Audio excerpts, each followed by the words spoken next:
गरीब परिवार से हैं और इनके पिताजी जो है वो किसानी करते हैं और एक किसान के बेटा कहीं ना कहीं अगर प्रोफेसर बनते हैं तो भैया ये बहुत बड़ी बात हो जाता है ना। बस। अच्छा, खेत उत में कहीं गए थे कि नहीं कुदार उदार लेकर? ये सब तो हम बचपन से ही करते हैं। हाँ। प्रोफेसर बनने के बाद क्या करिएगा आगे आप, मतलब लोगों को क्या मोटिवेट करिएगा? अच्छा, एक बात बताइए, दिल पे हाथ रख के और ईमानदारी से बताइएगा, जो लोग ताना मारते थे उनका स्वभाव अभी कैसा है? बदल चुका है। बदल चुका है, बिल्कुल रियलाइज हो गया है ना? अगर जब कुछ ठान लेते हैं तो आपके सामने में सिर्फ लक्ष्य दिखना चाहिए, जो आपका लक्ष्य है। अगर आप उस लक्ष्य को अगर भूल जाते हैं, भटक जाते हैं, तो कहीं ना कहीं आपको। अभी हम लोग बिहार के मधुबनी जिला में हैं और मधुबनी जिला के बिस्फी प्रखंड में एक गांव आता है और इस गांव के एक किसान के बेटा, जिस किसान के बारे में भला बुरा लोग सोचते हैं, और उसी किसान के बेटा जो है यूजीसी नेट एग्जाम में जो है मतलब कि पास कर गए और बन गए प्रोफेसर। हालांकि किसान के बारे में बहुत सारे लोग जो है वो गलत सोचते हैं, लेकिन जो किसान जमीन के सीना चीर कर अनाज उपजाते हैं, उसी किसान का बेटा जो है वो आज प्रोफेसर बन चुके हैं। और हम इनसे मिलवाएंगे और इनसे हम पूरा बात करेंगे कि ये कैसे बने, नहीं बने, वो सारा चीज जो है वो हम बताएंगे। क्या नाम है आपका? जी, मेरा नाम सरोज कुमार मंडल। मतलब कि कितने दिनों से आप तैयारी कर रहे थे? यूजीसी नेट का तो कोई प्लानिंग नहीं किया, लेकिन टोटल 35 दिन लगा। हाँ। 35 दिन में मैंने सारा ये सफर तय कर दिया। हाँ। हाँ। और आपके पिताजी अभी क्या करते हैं? वो तो मजदूर है, किसान। हालांकि बहुत सारे लोग किसान के बारे में जो है बहुत बुरा सोचते हैं, उनको क्या कहिएगा, क्या मोटिवेट करिएगा आप? देखिए, किसान तो इस देश की रीढ़ है और उसकी जो अहमियत है, महत्ता है, वो पूरे देश में क्या पूरे विश्व में है। यदि किसान अन्न नहीं उपजाएंगे तो लोग भूखे रह जाएंगे, ये तो जानते ही हैं। तो इस बोला था गांधी जी ने कि अगर देश की आत्मा कहीं बसती है तो गांव में बसती है, और गांव की आत्मा कहीं बसती है तो वो किसान में बसती है। तो ये अहम योगदान है किसान का। आप समझ सकते हैं कितनी बड़ी बात है कि एक पूरा देश किसान पे टिका हुआ है।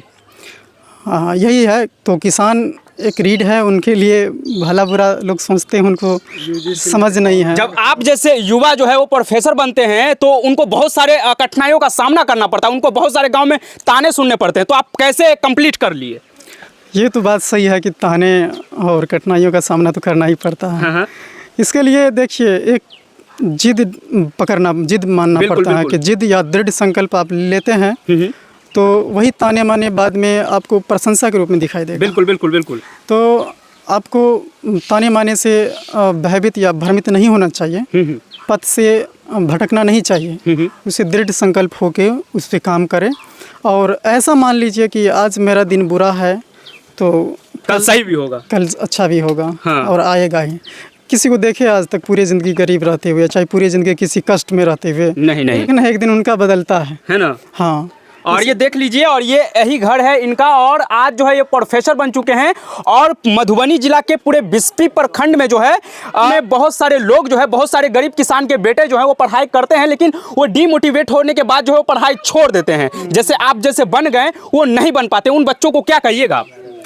देखिए, पहली बात तो उनको अपना लक्ष्य निर्धारित करना पड़ेगा और एक प्रॉपर गाइडलाइन मोटिवेशन की ज़रूरत होती है। और बहुत सारे हम लोगों के जैसा जो दबे कुचले किसान के बेटे होते हैं, उनको वहाँ तक ना तो या समझ होती है और नहीं वहाँ तक पहुँचने की कोशिश करते हैं, क्योंकि हालात ही ऐसा होता है घर परिवार का जो इंसान को मजबूरन बिल्कुल कुछ करने पर विवश कर देती है।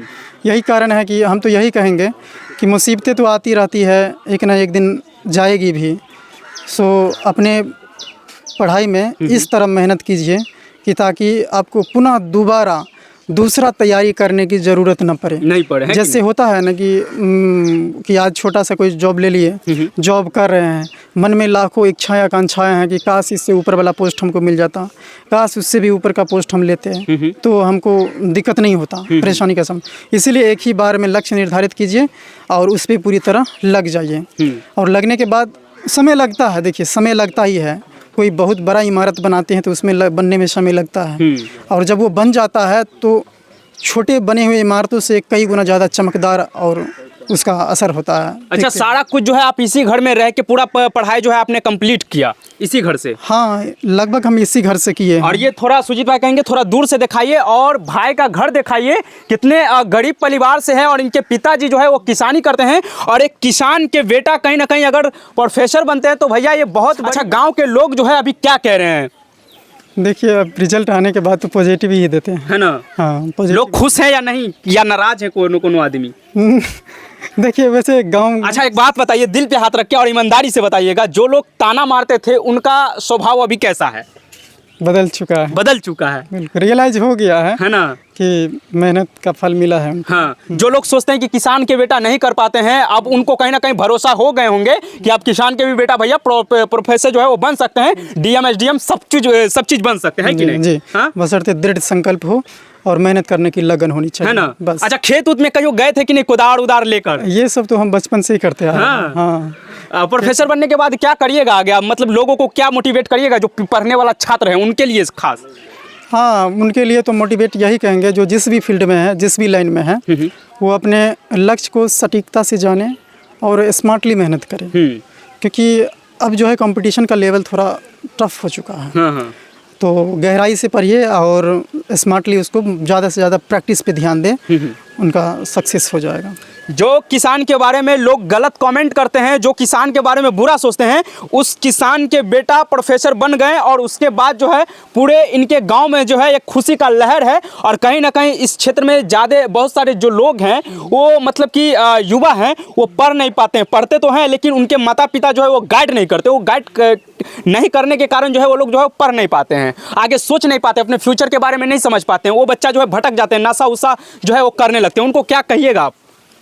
हम उनको देखिए, हमको ये कहना चाहेंगे कि ये भटकने का रीज़न होता है कि या तो फिर आप अपने मेहनत के प्रति सतर्क ना हो, दूसरा रीज़न ये है कि आपका जो दोस्त यार है, संगति है, वो भटकावदार है, जिसकी वजह से लोग भटक जाते हैं। हाँ। यदि आप अपने किताबों से प्यार करते हैं, अपने लक्ष्य से प्यार करते हैं, तो वो आपको भटकने नहीं देगी। बिल्कुल बिल्कुल बिल्कुल। वो जिस तरह एक चुंबक होता है, आकर्षण अपने ओर खींचता रहता है, जितना मोहब्बत कीजिएगा उससे, उतना ही आपको अपने लक्ष्य अपनी ओर आकर्षित करता जाएगा। बशर्ते आपको उससे प्यार करना पड़ेगा।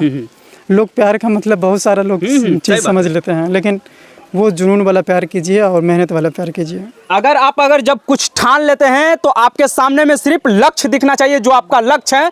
अगर आप उस लक्ष्य को अगर भूल जाते हैं, भटक जाते हैं, तो कहीं ना कहीं आपको लक्ष्य जो है वो प्राप्त नहीं होगा, जो आप सोचे वो नहीं कर पाइएगा, है कि नहीं? बिल्कुल बिल्कुल, यही होता ही है। हाँ जी, यही। अच्छा, ये गांव का नाम क्या है, थोड़ा अपने से बता दीजिए लोगों को। मेरे गांव का नाम सुदामा नगरी बौखरी है। हाँ। जो मेरे पूज्य गुरुजी हाँ। राम उद्गार यादव जी के द्वारा दिया गया है। डिस्ट्रिक्ट कौन सा है? डिस्ट्रिक्ट मधुबनी है, बिस्पी ब्लॉक के अंतर्गत पड़ता है। हाँ। पंचायत खैरी माँ का उत्तरी पड़ता है ना? जी। बाकी इस वीडियो के बारे में क्या सोचते हैं और एक गरीब किसान के बेटे के बारे में क्या सोचते हैं, आप लोग अपना विचार कमेंट बॉक्स के नीचे जो है जरूर डालिए।